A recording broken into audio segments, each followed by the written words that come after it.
Want to understand how moles on stake actually works and why so many players end up losing money over time? Today we're breaking down this multiplayer prediction game's mechanics and explaining the key concepts and common misconceptions that shape how people experience games like this.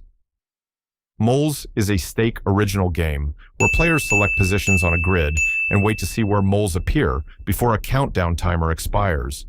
The game combines prediction-style gameplay with a multiplayer display, meaning multiple players are making selections on the same round and seeing outcomes together in real time. Before we go further, a quick disclaimer. This video is for educational purposes only. Games like Moles involve real financial risk, and outcomes are based on randomness.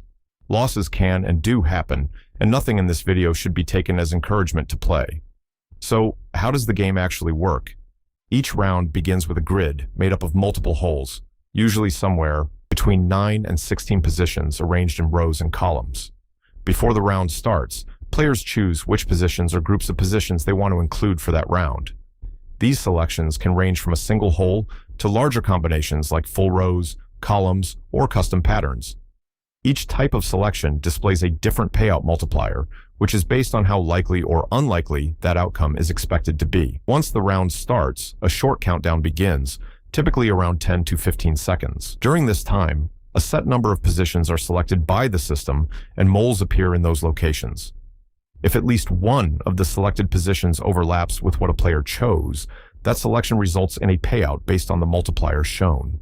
If none of the selected positions match, then the round ends without a return for that selection. Because this is a multiplayer environment, you also see other players' results happening at the same time. When larger outcomes appear on the screen, it can create a sense of excitement or urgency, even though those results don't influence the underlying system. And that's where one of the most important ideas comes in: probability. Each position on the grid has a fixed chance of being selected in any given round. That probability is determined by how many total positions there are and how many are chosen each round.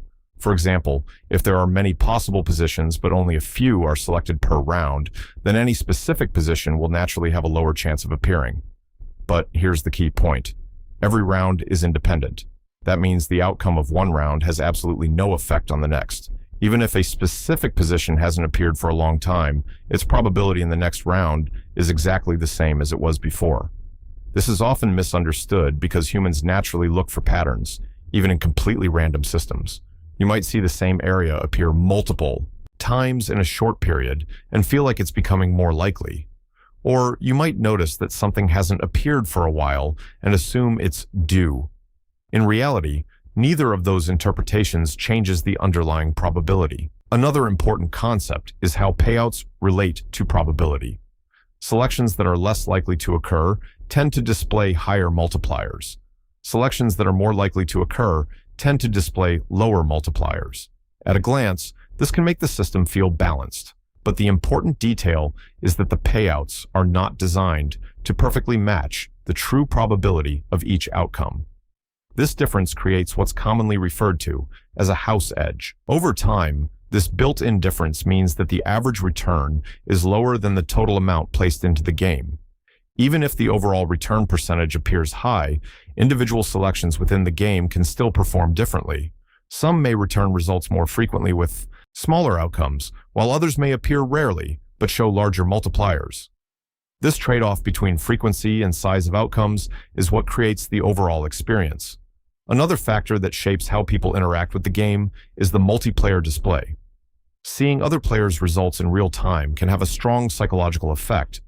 When a large outcome appears, it stands out immediately and becomes memorable. This can create the impression that similar outcomes are more common than they actually are.